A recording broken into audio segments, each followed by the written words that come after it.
Hello बच्चों, कैसे हैं। उम्मीद करता हूँ ठीक होंगे और आपकी पढ़ाई कंटिन्यू चल रही होगी। तो बच्चों, अगर हमारे पढ़ाने से आपको समझ में आ रहा होगा तो आप लोग हमारे वीडियो को सपोर्ट करिए और अपने दोस्तों, साथियों, जो मित्र हैं, आपके रिलेटिव में जितने भी लोग हैं सबको शेयर करिए और उनको ये क्लासें जो फ्री में दी जा रही है इसका लाभ उठाएं और हमें भी थोड़ा प्रेरणा मिले आप लोगों के सपोर्ट से। ठीक है, तो अब हम चलेंगे। अब तक 3.3 चल रहा था और आज हम प्रश्नों की श्रृंखला में चलेंगे 4.1 पे।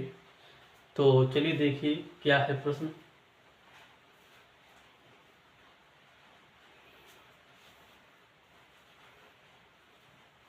ठीक है, तो चलिए बच्चों, इसमें क्या लिखा है, जांच कीजिए कि क्या निम्न द्विघात समीकरण है। यानी इस तरह से काफ़ी क्वेश्चन है। तो इसमें पहला ही क्वेश्चन दिया गया है, लेकिन द्विघात समीकरण का मतलब क्या है पहले इसको जान लेते हैं। द्वि का मतलब होता है दो।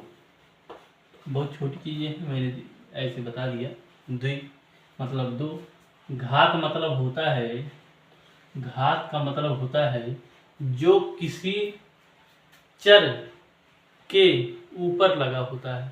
ठीक है, घात का मतलब क्या होता है, जैसे देखिए अगर हम यहाँ पे कुछ लिख दें, मान लीजिए हमने यहाँ यक्स लिख दिया। ठीक है, अब यक्स में क्या क्या है, एक्स है, इसके ऊपर भी कुछ लगा होगा ना। अच्छा, कुछ नहीं है तो एक है। तो जब यही जो एक है इसी कहते हैं घात। क्या कहते हैं, घात। इंग्लिश में कहते हैं पावर। ठीक है, पावर कहते हैं। और इसको जो यक्स है इसको कहते हैं आधार। क्या कहते हैं, आधार कहते हैं। और अंग्रेजी में कहते हैं बेस, बेस कहते हैं। ठीक है, इन्हीं को हमें क्या करना है, पढ़ना है। लेकिन एक घात है, हमें क्या पढ़ना है, द्विघात। यानी घात क्या होनी चाहिए, दो होनी चाहिए, यही हमें पढ़ना है। ठीक है, लेकिन द्विघात समीकरण के लिए एक व्यापक सूत्र है जिसको हम कहते हैं, व्यापक सूत्र क्या है, व्यापक सूत्र है ax², ठीक है, प्लस bx प्लस c बराबर 0। ठीक है, ax² प्लस cx प्लस 0, ये क्या है, व्यापक सूत्र है। यानी इसी सूत्र से हम पता लगाएंगे कि द्विघात समीकरण है कि नहीं है।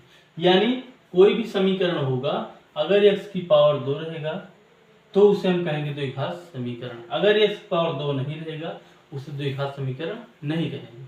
ठीक है, बात समझ में आई। अगर जैसे मान लीजिए हम कुछ लिखें, अगर हम मान लीजिए यहाँ पे, अच्छा a क्या होना चाहिए, a बराबर 0 नहीं होना चाहिए, a बराबर 0 नहीं होना चाहिए। ठीक है, अगर a बराबर 0 रहा, ठीक है, a बराबर 0 रहा तो क्या हो जाएगा, 0 कर देगा पूरा। ठीक है, 0 नहीं होना चाहिए। अच्छा, इसको चलिए एक तरह देख लेते हैं। जैसे मान लीजिए एक के स्थान पे कुछ रख दें, मान लीजिए एक के स्थान पे हम 3 रख देते हैं, x है तो x पे लिख देते हैं x²। ठीक है, प्लस b है, b के स्थान पे कुछ रख देते हैं, मान लीजिए 5 है। ठीक है, 5 लिख दिए, ax है। अच्छा, c क्या लिखेंगे, मान लीजिए हम यहाँ पे 2 लिख देते हैं। ठीक है, तो c देखिए, c अकेला है ना, इसके बगल में न x है न y, कुछ नहीं है। तो a क्या हो गया, a हो गया, b हो गया, c हो गया। ठीक है, c क्या होगा, अचर होगा। c क्या होगा, अचर होगा। ठीक है, a अचर है, a भी अचर है, लेकिन जो x है ये चर है। ठीक है, चर क्या होते हैं, चर क्या होते हैं, जो शुरू में हम पढ़ा रहे थे उसी में सारी चीजें बताई गई हैं। अच्छा, वैसे जान लीजिए चर क्या है, जब किसी का मान निकालते हैं। ठीक है, चर मतलब जब किसी का मान अस्थाई नहीं रहता, जैसे x है, y है, z है। जब हम क्वेश्चन को सॉल्व करते हैं तो कहीं पे आता है x बराबर कुछ आता है ना, x बराबर कुछ भी आ गया। ठीक, कुछ भी आ गया, कुछ भी आ जाए तो x बराबर, अभी तक आप मतलब हमेशा जानते हैं गणित में x बराबर कुछ ना कुछ आता है, y बराबर कुछ ना कुछ आता है ना, y बराबर कुछ ना कुछ आता है।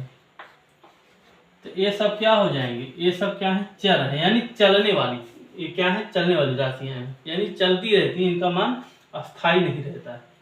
अब जिसे मान लीजिए जो गिनतियां हैं 1 2 3 4 ऐसे करके, ठीक है, ये सब क्या है, अस्थाई है। क्या है, अस्थाई, यानी एक है तो एक कभी 5 नहीं बन जाएगा, एक एक ही रहेगा, दो दो ही रहेगा। कोई भी संख्या है, कोई भी अंक है तो क्या होंगे, अचर होंगे।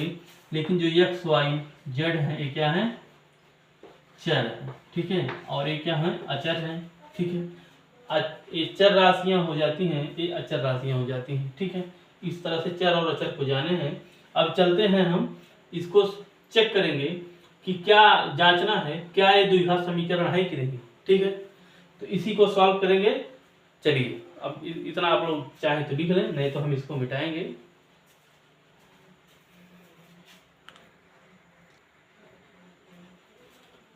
ठीक बच्चे, तो चलिए हम यहाँ पे लिखते हैं। अच्छा आपको पता ही है, इसको हम बता दिए, यानी हम यहाँ पे थोड़ा सा लिख दे रहे हैं, व्यापक द्विघात समीकरण, ठीक है। ये समीकरण क्या है भाई, ax² plus bx plus c बराबर 0 है, इसको आप ध्यान में रखिएगा, ठीक है। चलिए एक एक क्वेश्चन को देखते हैं 10 मिनट का वीडियो हम बनाते हैं, ज़्यादा लंबा नहीं बनाते हैं, लेकिन एक वीडियो से आप समझेंगे कि हमें सॉल्व कैसे करना है, ठीक है। तो चलिए बच्चे, सबसे पहले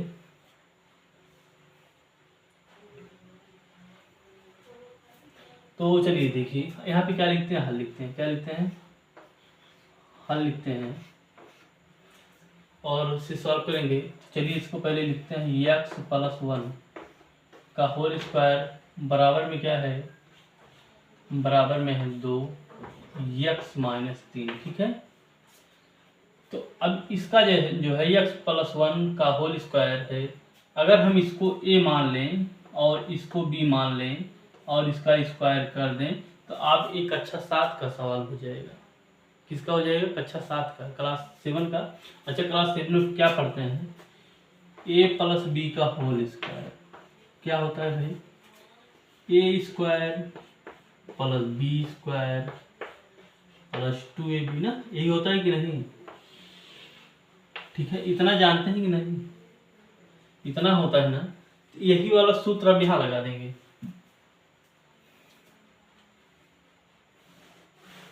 ठीक है, यही वाला सूत्र यहाँ लगा देंगे।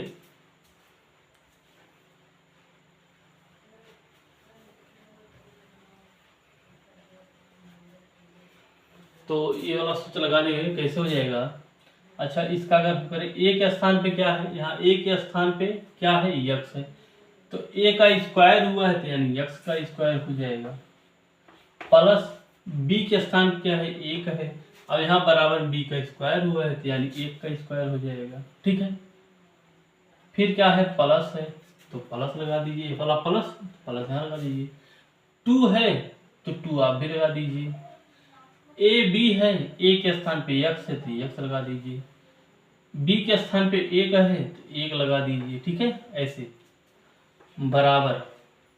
अब इससे इससे क्या करें, गुणा करें, 2 और 1 से गुणा करें 2x हो जाएगा, 2 और 3 से गुणा करें 2 3 6 हो जाएगा। ये देखिए ये माइनस है तो माइनस ही रहेगा ना, और 2 3 अच्छा, ठीक है। चलिए आगे सॉल्व करते हैं, x² प्लस 1 का 2 बार गुणा करिए, 1 का कैसे 2, आप कुछ बात चेंज करेंगे, 1 का 2 बार गुणा तो 2 1 कम 2, ये है गलत है। ऐसे कोई बच्चे कर देंगे ना, 1 का 2 बार सर जी ने कहा गुणा कर दीजिए, तो ऐसे हो जाएगा नहीं बच्चे। 1 का 2 बार गुणा का मतलब क्या है, 1 का 1 में ही 2 का गुणा करना है। पावर 2 का मतलब है कि 1 2 बार लिखा गया है, कितना लिखा गया है, 1 2 बार लिखा गया है, तो यानी 1 1 कम 1 कितना हो जाएगा, 1 1 कम 1 हो जाएगा बच्चे। तो यहाँ 1 लिख देंगे, प्लस 2x से 1 में गुणा करिए 2x, 1 कम 2x बराबर, यहाँ पे क्या है 2x माइनस 6, ठीक है। चलिए और क्या करते हैं, अच्छा देखिए यहाँ 2x है, यहाँ भी 2x है। चलिए अब क्या करते हैं, x² + 1 प्लस 2x, इधर बराबर में प्लस 2x है ना, तो यहाँ आ जाएगा बराबर की साइड में, तो 2x माइनस हो जाएगा। और यहाँ -6 है तो यहाँ +6 हो जाएगा, बराबर 0 हो जाएगा। ठीक है, अब यहाँ तक बात आपको समझ में आई है कि नहीं? उम्मीद करता हूँ आई होगी। तो चलिए देखिए, यहाँ प्लस 2x है ना, यहाँ -2x है, x स्क्वायर प्लस, इच्छा प्लस में है, एक भी प्लस में है ना, क्या हो जाएगा 7, और 2x में से 2x गया, क्या आ जाएगा, यानी क्या हो जाएगी 0 हो जाएगी। क्या हो जाएंगे 0, बराबर में क्या है, कुछ नहीं, 0 ही रखेंगे। तो आपका जो समीकरण मिला x स्क्वायर प्लस 7 बराबर 0। अब ये क्या हो गया भाई, अब आपने कहा कि द्विघात समीकरण से करना है, अब आया कितना है, x स्क्वायर प्लस 7 बराबर 0 आया है। तो चलिए देखिए क्या ये द्विघात समीकरण है कि नहीं। अब हमने क्या बताया था कि अगर घात 2 है तो द्विघात समीकरण है, नहीं है, घात 2 नहीं है तो इसका मतलब द्विघात समीकरण नहीं है। तो घात 2 है, कह दीजिए द्विघात समीकरण है। अब आगे चाहे सॉल्व करिए चाहे नहीं, लेकिन इसको अगर व्यापक समीकरण से तुलना करिए, व्यापक समीकरण द्विघात समीकरण, व्यापक द्विघात समीकरण से तुलना करेंगे अगर, तो क्या हो जाएगा, यहाँ कुछ नहीं है तो कितना है, 1 है ना, कुछ नहीं है, 1 है, x स्क्वायर प्लस, अब इसके बाद क्या आता है, bx आता है। अब b है नहीं, इसका मतलब 0 है, ठीक है, गुणा, तो x भी लगता है तो x, अच्छा x और 0 से गुणा करेंगे 0 हो जाएगा, यानी यहाँ पे कुछ है नहीं। अच्छा x स्क्वायर है, प्लस क्या है, c है, ठीक है, अब प्लस में c बचा है, यानी प्लस में c बराबर 0। ये क्या बन गया, आपका व्यापक समीकरण बन गया ना, ठीक है, सॉरी हमने c लिख दिया, यानी 7 है ना, तो 7 लिखेंगे। अब आपको कैसे दिख रहा होगा, a के स्थान पे 1 है, x स्क्वायर हो गया, b के स्थान पे 0 है, और x है प्लस 7 है, यानी ये c है। तो ऐसे आपको लग रहा होगा कि ये द्विघात समीकरण है, अगर इसको हम तुलना कर दें तो। अब यहाँ लिख सकते हैं व्यापक द्विघात समीकरण ax square plus bx plus c बराबर 0 से तुलना अगर कर दें, ये हमने लिख दिया तुलना करने पर, तो a बराबर क्या है, 1 है, b बराबर क्या है, 0 है, x है, ये है, और c बराबर क्या है, 7 है, सब है, ये है ना, सब है। इसका मतलब यह द्विघात समीकरण है। क्या लिखेंगे, हाँ क्या लिखेंगे, हाँ यह द्विघात समीकरण है। बस सॉल्व हो गया, इसमें और क्या करना था, बस यही करना था। ठीक है, समझ में आ रहा है, ठीक बच्चों।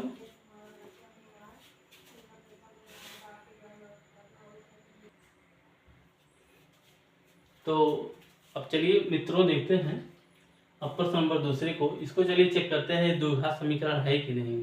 अच्छा ही मेरा जो है हो सकता है लास्ट क्वेश्चन है, ठीक है। तो चलिए देखिए, सबसे पहले यहाँ पे हल लिखते हैं, ठीक है। इसको लिखते हैं x स्क्वायर माइनस 2x बराबर -2 और ब्रैकेट में 3 माइनस x, ठीक है। चलिए सॉल्व करते हैं, x स्क्वायर माइनस 2x बराबर, अच्छा इससे चलिए मल्टीप्लाई करिए, चलिए गुणा करिए कैसे। अच्छा 3 के आगे कोई चिन्ह है, कोई चिन्ह नहीं है, तो इसका मतलब प्लस है, क्या है, प्लस है। और माइनस और प्लस का गुणा क्या होता है, माइनस, और 2 तिहाई कितना होता है, 6। माइनस और माइनस गुणा क्या करते हैं, माइनस और माइनस गुणा क्या करता है, प्लस। 2 और x से गुणा करेंगे 2x हो जाएगा, ठीक है। अच्छा एक इंफॉर्मेशन की बातें हैं, क्या है, अगर हम जब चिन्ह समान रहेंगे, चिन्ह मतलब प्लस माइनस, जब चिन्ह समान रहे गुणा में, जैसे प्लस और प्लस का जब गुणा होता है तो क्या होता है, प्लस ही आता है। माइनस और माइनस का जब गुणा करते हैं तो प्लस आता है। यानी जब चिन्ह समान है गुणा में तो प्लस आएगा। और जब चिन्ह समान नहीं है, प्लस और माइनस का गुणा अगर करेंगे क्या आएगा, माइनस। माइनस और प्लस का अगर गुणा करेंगे क्या आएगा, तो भी माइनस आएगा। अब यहाँ पे देखिए ये माइनस है ना, और ये भी माइनस है। अब चिन्ह क्या हो गया, समान हो गया ना, माइनस और माइनस गुणा किए क्या हो गया, प्लस हो गया। अब यहाँ पे कुछ नहीं है तो प्लस है, माइनस और प्लस गुणा देखिए, माइनस और प्लस गुणा किए क्या आएगा, माइनस, तो यहाँ माइनस आया। ठीक है, इस तरह से ये क्या है, छोटी सी इंफॉर्मेशन की चीजें हैं, इसे ध्यान में रखना जरूरी है। चलिए, तो एक्स स्क्वायर माइनस 2x, ठीक है, ये 2 क्या है, प्लस में है, इधर जाएगा माइनस हो जाएगा 2x, और इधर 6 क्या है, 6 क्या है माइनस में, इधर तो हो जाएगा प्लस में, बराबर 0। ठीक, तो यहाँ देखिए एक्स स्क्वायर माइनस, अच्छा चलिए अब देखिए, अब आया बढ़िया बात ना। चलिए इसको कैसे करते हैं, अच्छा चलिए इसे बता देते हैं। यहाँ लगाते हैं ब्रैकेट। अब हम यहाँ माइनस है तो माइनस कॉमन ले लिए थे, यहाँ क्या बचा, 2x बचा। माइनस में से अगर हम माइनस को कॉमन ले लें, जैसे मान लीजिए ये माइनस और माइनस है ना दो जगह, अब माइनस में से आप माइनस कॉमन ले लेंगे, सॉरी यहाँ कर दिए, यहाँ नहीं समझिए आप, यहाँ समझिए। ये माइनस है ना, ये माइनस है। अब माइनस कैसे बना है, प्लस और माइनस का गुणा करने से क्या बना है, माइनस। ठीक है, माइनस किससे बना है, प्लस और माइनस का गुणा करने से क्या बना है, माइनस। अगर इस माइनस में से हम माइनस को निकाल लें, माइनस को निकाल लें तो क्या बचेगा, प्लस बचेगा, क्या बचेगा, प्लस। बात समझ में आ रही है कि नहीं, नहीं समझ में आ रही ना। जैसे मान लीजिए कहीं भी माइनस है, ये माइनस है ना, अब यहाँ पे माइनस है, ठीक है। अब माइनस मिलके किससे बनता है, प्लस और माइनस का गुणा करने से। तो प्लस और माइनस गुणा करने से माइनस बनता है। तो अगर इसी माइनस में से हम माइनस को निकाल लिए, जैसे इसमें से माइनस को निकाल लिए तो क्या बचा, प्लस बचा। तो यहाँ प्लस लिखेंगे, क्या लिखेंगे, प्लस। और ये क्या है, 2x है, 2x प्लस में क्या है, 6 है, बराबर 0। तो एक्स स्क्वायर माइनस 2 और 2 कितना हो जाएगा, 4x हो जाएगा, प्लस 6 बराबर 0। ठीक है, तो ये तो है ना। अभी क्या हो गया, x square minus 4x plus 6 बराबर 0 आता है, द्विघात समीकरण है, जाहिर सी बात है ना। तो आप चाहे तो लिख सकते हैं कि व्यापक द्विघात समीकरण, व्यापक द्विघात समीकरण ax square plus bx plus c बराबर 0 से तुलना करने पर,